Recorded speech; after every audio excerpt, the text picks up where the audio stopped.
سلام و درودی به پایان به یکایک شما بینندگان عزیز و تشکر میکنم به شما که ما را پیگیری میکنید. در برنامه خبری تحلیلی پیام نیوز شوکتی محمد با شما هستم. حالا برنامه را از نامگوی موضوعهای امروزه آغاز میکنیم. تروری равониву молии мардум از طرف کمیته انداز. فیراری مهاجران از облаваи پولیسی روس در بازاری فوتسیتی ماسکاو. فوتی собиқ узви раёсати олии حزب نهضت اسلامی تاجیکستان در زندان. تظاهرات در روشون و خلاصی 3 بازداشتشده از دست کارمندان کمیته دولتی امنیتی ملی. تماشابینان گرامی، پیش از ارائه خبری تحلیلی امروزه یک خبر از احوال مهاجران در شهر مسکو روسیه را همکارم به شما گزارش می‌دهد. بعد به تحلیل می‌گذاریم. کاربران پیام نواره را از مسکو فرستادند که دیده می شود چگونه مهاجران از پلیسی مسکو فرار می کنند. گفته می شود پلیس برای تفتیش مرکزی سودای فوتسیتی آمده است و مهاجران از تفتیش فرار می کنند. دیده می شود مهاجران از دیواری بلندیش تقریبا زیاده از 5 متر خود را پایان می پرتایند. ایده از پایان شدگان به نفران دیگر کمک می کنند تا آنها نیز از دیواری بلند خود را پایان پرتافته از دست نظامیان خلاص شوند.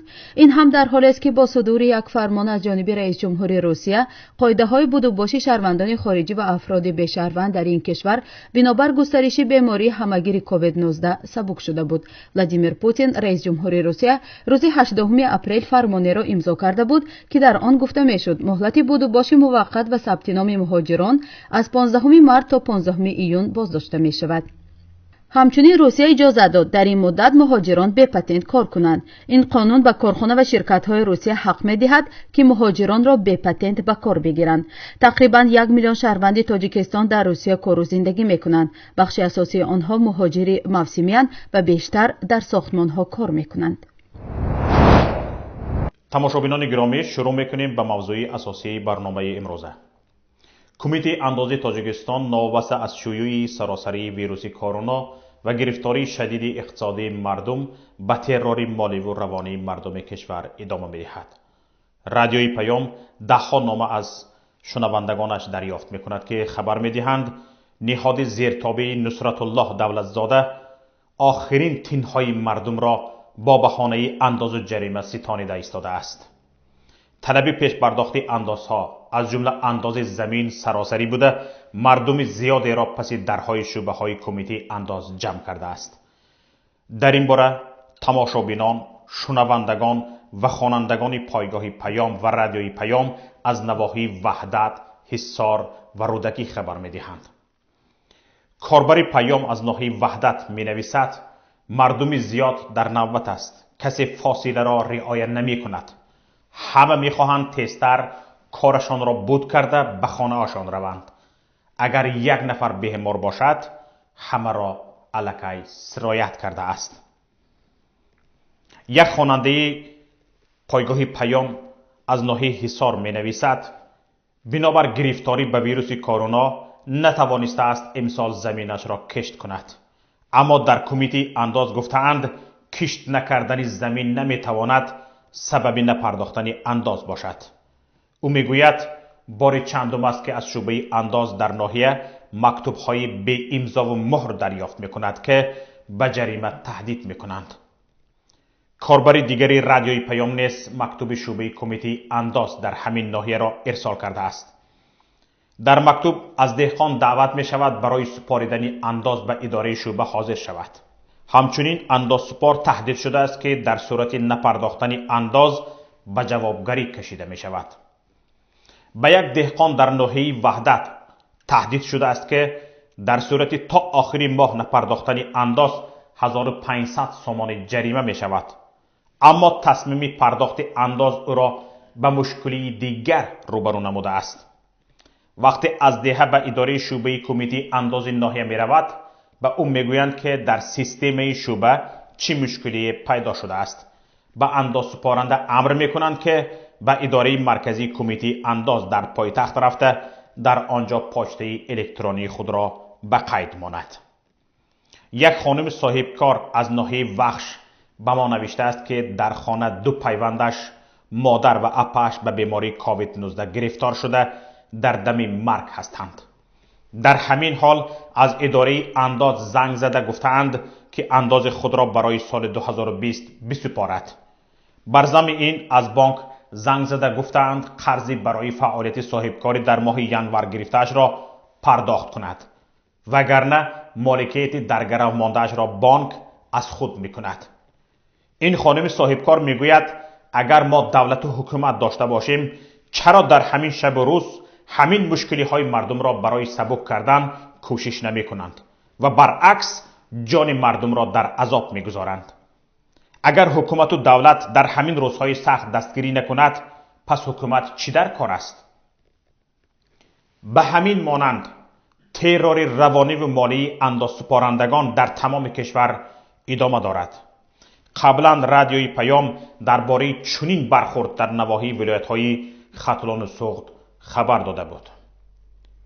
در همین حال در شبکه عوض مراجعتنامه نشر شد که در آن شهروندان تاجیکستان از رئیس جمهور امامعلی رحمان اعلان تعطیل‌های قرضی را درخواست می‌کنند. گفته می‌شود بسیاری از شهروندان با پس‌اندازهای آخرین خود قرض‌های ماه اپریل را پرداخته دیگر نمی‌توانند قرض پرداخت کنند.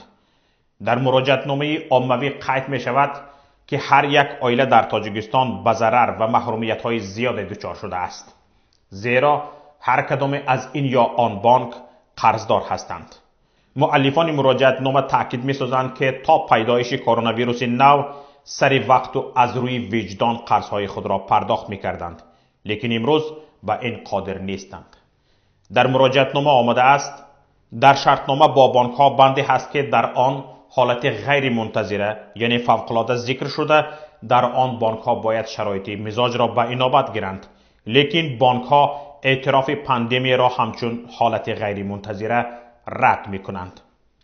همچنین ذکر می‌گردد که بسیاری از شهروندان با پس‌اندازهای آخرین خود قرض‌های ماه اپریل را پرداخته حاضر قابلیت پرداخت ندارند. مراجعت کنندگان تاکید کردند روزگار فرزندان عائله و دستگیری والدان پیرانسالمان را با دشواری تامین کرده ایستادیم. نزدیکان خویشاوندان از روسیه پول نمیفرستند چون که در آنجا بیکارند. در این رابطه آنها از رئیس جمهور امامعلی رحمان درخواست نمودند که در حل این وضع دشوار مساعدت کند. مراجعت شخصا من به رئیس جمهور این است: رئیس جمهور، طول 28 سال حکمرانی یک تصمیم جدی نداشتی. یک تصمیم جدی. در همین شب و روز یک تصمیم جدی گرفته 2-3 گردن غفصهای گرد و اطرافت را یک پخش کن. برابر انداز 2-3 ساله مردم پول می روید. همین گردن غفصها هستند که خون مردم را سالها مکیده کر و فرشان تا آسمان شده است. تو را که می دانیم به فرزندان تو خسر بچه هایت زورت نمی رسد. خاله عزیز ما از خانه می راندد. آنها را به کار خیر امر کنی باز به همان صدقه و خیره های خارجی ها چشم علا می کنند.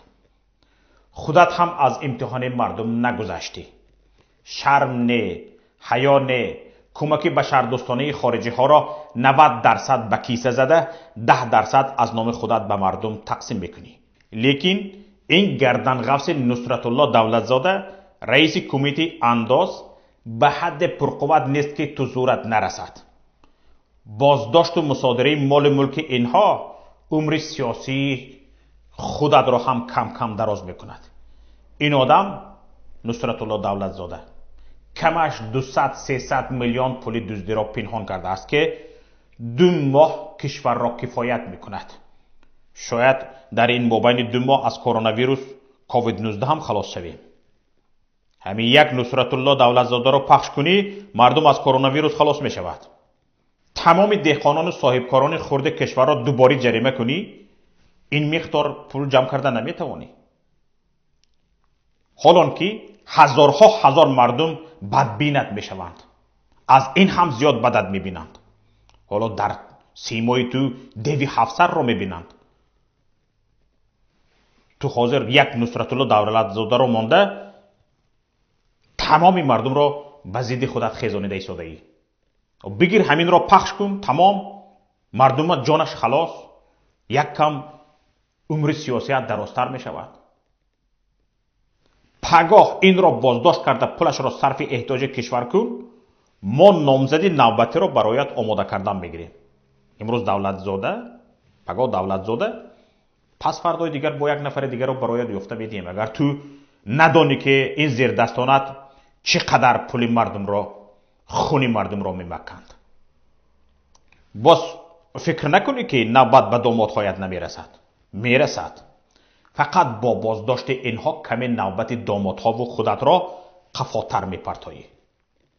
به پیش، برای نوبت، یا به گفت خودت به پیش، به پیش، به پیش.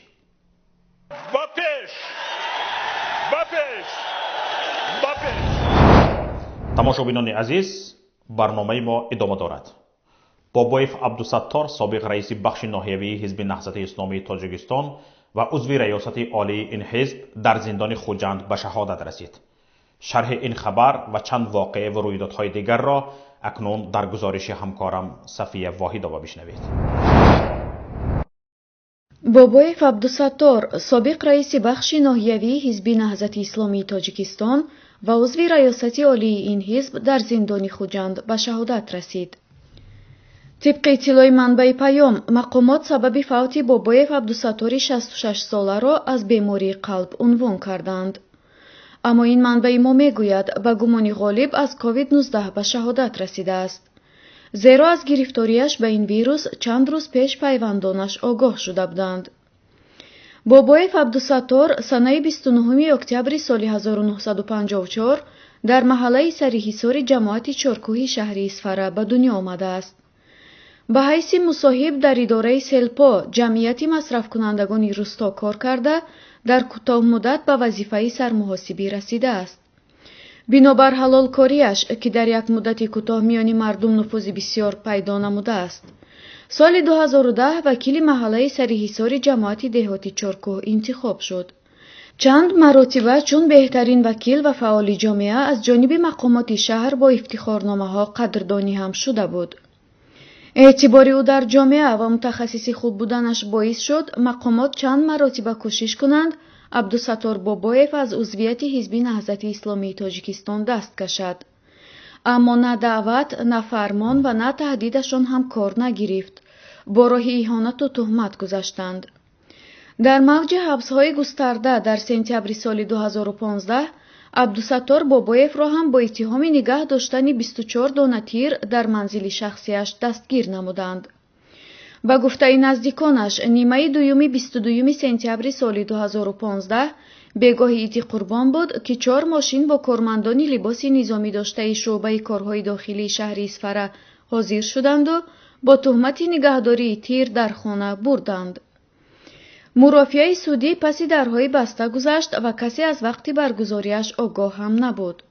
با ماده 184 بند ب و 307 کودکس جنایی جمهوری تاجیکستان به مهلت 11 سال روانه زندان کردند.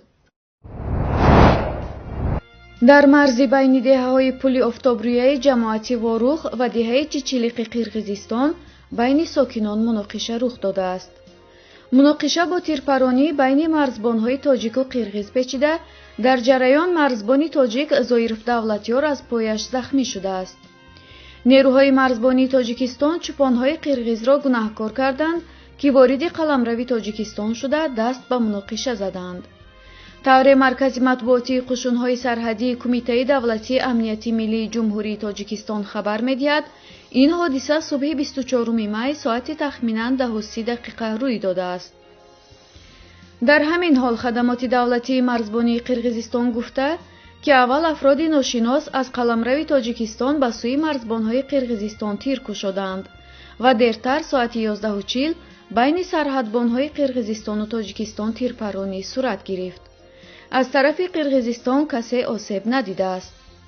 اما طبق معلومات داده مرکز مطبوعاتی قشون‌های سرحدی کمیتای دولتی امنیتی ملی جمهوری تاجیکستان برخلاف سازشنامه‌های قبلا به امضا رسیده چوپان‌های قرقیز ساعت 10:30 24 می سال 2020 در حدود دهه پول آفتابرویه جماعت دهاتی واروخی شهری اسفره که با دهه قرغیزنشینی چیچیلیق هم سرحد می باشد وارد قلمروی تاجیکستان گردیده و مناقشه نوبتی با ساکنان نزدیک مرزی تاجیکستان دست زدند. ساکنان دهه پول آفتابرویه به این عمل غیرقانونی قرغیزها واکنش نشان داده از آنها دعوت کردند که قلمروی دهه را ترک کنند. جانب قرغیز به جای رعایت اجرای سازشنامه‌های دو جانبه که علامتگذاری را در منطقه‌های بحثناک مشخص می‌کند، به محل حادثه قوه‌های علاوگی سرحدبانان را سفربر کرده به سوی ساکنان به اصطلاح دهه پول آفتابرویه از یراق آتشفشان تیرپرانی نمود. در نتیجه تیرپرانی سرحدبانان قرغیز سرباز قطاری زایرف دولتیار میرانبیکویچ سال تولدش 2001 از پایش زخم برداشته است. گفته شده است که این عمل اغواانگیزانه سرحدبانان قرغیز همچون نشانه کوشش‌های به طور صنعی ناآرام کردن وضعیت در خط سرحدی دولتی ارزیابی می‌گردد و می‌تواند واکنش جوابی را از جانب ساکنان نزدیک سرحدی جمهوری تاجیکستان در این منطقه حساس برانگیزد. در همین حال امروز 26 می یک منبع پیام خود را معلم مکتب تحصیلات همگانی رقم 50 واروخ معرفی کرده به پیام گفت که از روی معلوماتی روی در دست داشتهش بیشتر اینتریگه ها برای هوش و یاد مردم را به سوی دیگر کشیدن از جانب مقامات تاجیکستان برنامه‌ریزی و عملی می شوند و جان مردم در خطر می ماند. سید مکرم عبدالقادرزاده رئیس شورای علمای تاجیکستان به ویروس کرونا یا کووید 19 گرفتار شده است.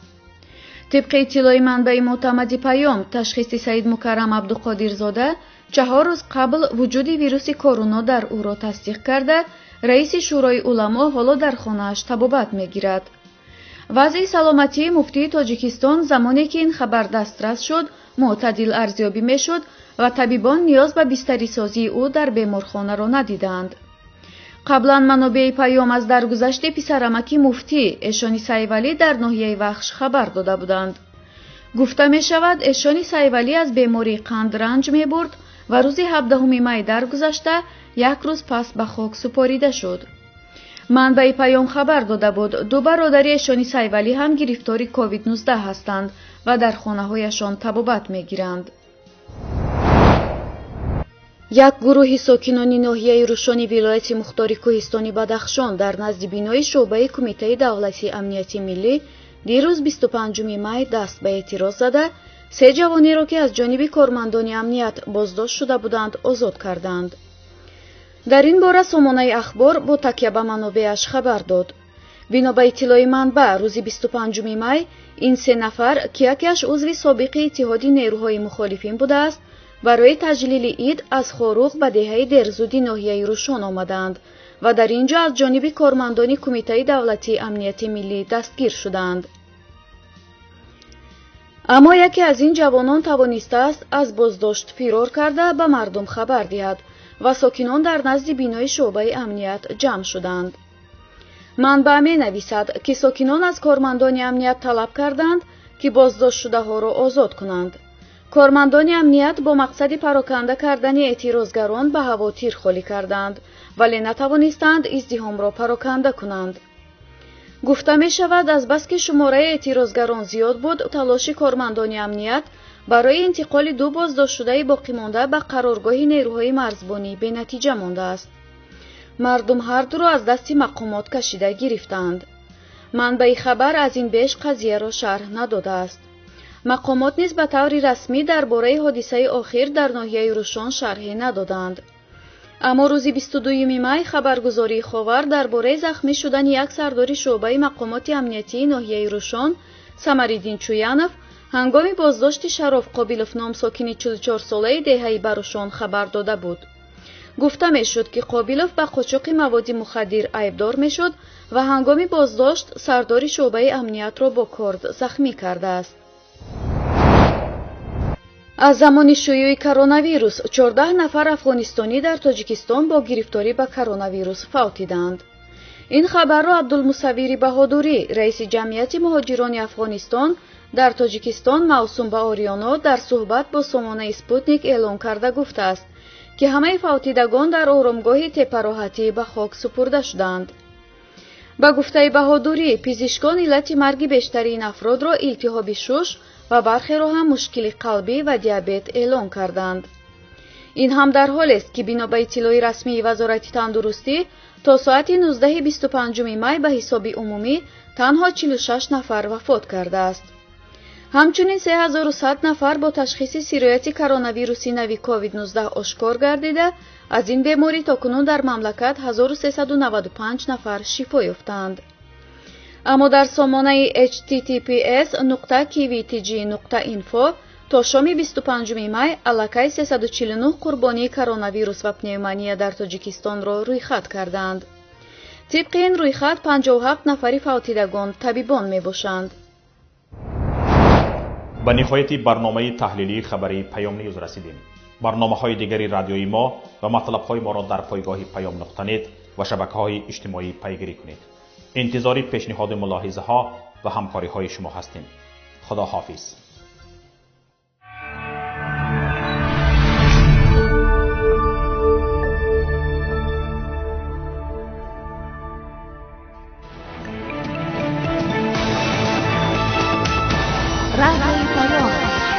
در فضای سیاست صدای جدید. رادیوی پیام. علم، فرهنگ، نوید. رادیوی پیام. مشورت، بحث، گفت و شنید.